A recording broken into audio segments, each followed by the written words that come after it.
Japan के एक छोटे से कस्बे में रहने वाले 10 वर्षीय ओकायो को जूडो सीखने का बहुत शौक था। पर बचपन में हुई एक दुर्घटना में बायां हाथ कट जाने के कारण उसके माता पिता उसे जूडो सीखने की आज्ञा नहीं देते थे। पर अब वो बड़ा हो रहा था और उसकी जिद भी बढ़ती जा रही थी। अंततः माता पिता को उसके आगे हार माननी पड़ी और वो ओकायो को नज़दीकी शहर के एक मशहूर मार्शल आर्ट्स गुरु के यहाँ दाखिला दिलाने ले गए। गुरु ने जब ओकायो को देखा तो उन्हें अचरज हुआ कि बिना बाएं हाथ का यह लड़का भला जूडो क्यों सीखना चाहता है। उन्होंने पूछा, तुम्हारा तो बायां हाथ ही नहीं है, तो भला तुम और लड़कों का मुकाबला कैसे करोगे? ये बताना तो आपका काम है, ओकायो ने कहा। मैं तो बस इतना जानता हूँ कि मुझे सभी को हराना है और एक दिन खुद सेंसेई बनना है। गुरु उसकी सीखने की दृढ़ इच्छा शक्ति से काफ़ी प्रभावित हुए और बोले, ठीक है, मैं तुम्हें सिखाऊंगा, लेकिन एक शर्त है, तुम मेरे हर एक निर्देश का पालन करोगे और उसमें दृढ़ विश्वास रखोगे। ओकायो ने सहमति में गुरु के समक्ष अपना सिर झुका दिया। गुरु ने एक साथ लगभग 50 छात्रों को जूडो सिखाना शुरू किया। ओकायो भी अन्य लड़कों की तरह सीख रहा था, पर कुछ दिनों बाद उसने ध्यान दिया कि गुरुजी अन्य लड़कों को अलग अलग दांव पेच सिखा रहे हैं, लेकिन वह अभी भी एक किक का अभ्यास कर रहा है जो उसने शुरू में सीखी थी। उससे रहा नहीं गया और उसने गुरु से पूछा, गुरुजी, आप अन्य लड़कों को नई नई चीज़ें सिखा रहे हैं, पर मैं अभी भी बस वही एक किक मारने का अभ्यास कर रहा हूँ। क्या मुझे और चीज़ें नहीं सीखनी चाहिए? गुरुजी बोले, तुम्हें बस इसी एक किक पर महारत हासिल करने की आवश्यकता है। और वो आगे बढ़ गए। ओकायो को विस्मय हुआ, पर उसे अपने गुरु में पूर्ण विश्वास था और वह अभ्यास में जुट गया। समय बीतता गया और देखते देखते 2 साल गुजर गए और ओकायो उसी एक किक का अभ्यास कर रहा था। एक बार फिर ओकायो को चिंता होने लगी।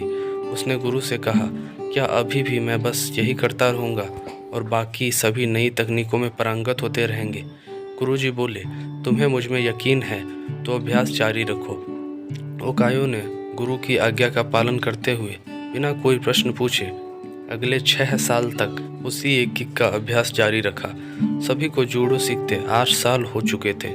तभी एक दिन गुरुजी ने सभी शिष्यों को बुलाया और बोले, मुझे आपको जो ज्ञान देना था वो मैं दे चुका हूँ और अब गुरुकुल की परंपरा के अनुसार सबसे अच्छे शिष्य का चुनाव एक प्रतिस्पर्धा के माध्यम से किया जाएगा और जो इसमें विजयी होने वाले शिष्य को सेंसेई की उपाधि से सम्मानित किया जाएगा। प्रतिस्पर्धा आरंभ हुई। गुरुजी ओकायो को उसके पहले मैच में हिस्सा लेने के लिए आवाज़ दी। ओकायो ने लड़ना शुरू किया और खुद को आश्चर्यचकित करते हुए उसने अपने पहले 2 मैच बड़ी आसानी से जीत लिए। तीसरा मैच थोड़ा कठिन था, लेकिन कुछ संघर्ष के बाद विरोधी ने कुछ क्षणों के लिए अपना ध्यान उस पर से हटा दिया।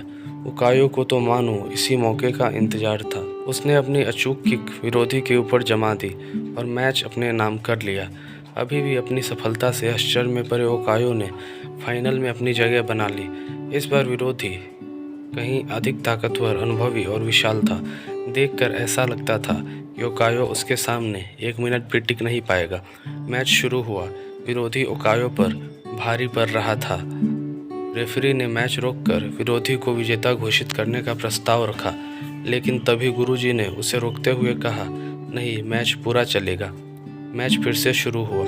विरोधी आत्मविश्वास से भरा हुआ था और अब ओकायो को कम आंक रहा था और इसी दम में उसने एक भारी गलती कर दी।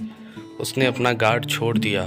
ओकायो ने इसका फ़ायदा उठाते हुए 8 साल तक जिस किक की प्रैक्टिस की थी उसे पूरी ताकत और सटीकता के साथ विरोधी के ऊपर जड़ दी और उसे ज़मीन पर धराशायी कर दिया। उस किक में इतनी शक्ति थी कि विरोधी वहां मूर्छित हो गया और ओकायो को विजेता घोषित कर दिया गया। मैच जीतने के बाद ओकायो ने गुरु से पूछा, सेंसेई, भला मैंने यह प्रतियोगिता सिर्फ एक मुँह सीख कर कैसे जीत ली? तुम 2 वजहों से जीते, गुरुजी ने उत्तर दिया। पहला, तुमने जूडो की एक सबसे कठिन किक पर अपनी इतनी मास्टरी कर ली कि शायद ही इस दुनिया में कोई और यह किक इतनी दक्षता से मार पाए। और दूसरा कि इस किक से बचने का एक ही उपाय है और वह है विरोधी के बाएं हाथ को पकड़कर उसे ज़मीन पर गिराना। ओकायो समझ चुका था कि आज उसकी सबसे बड़ी कमजोरी ही उसकी सबसे बड़ी ताकत बन चुकी है।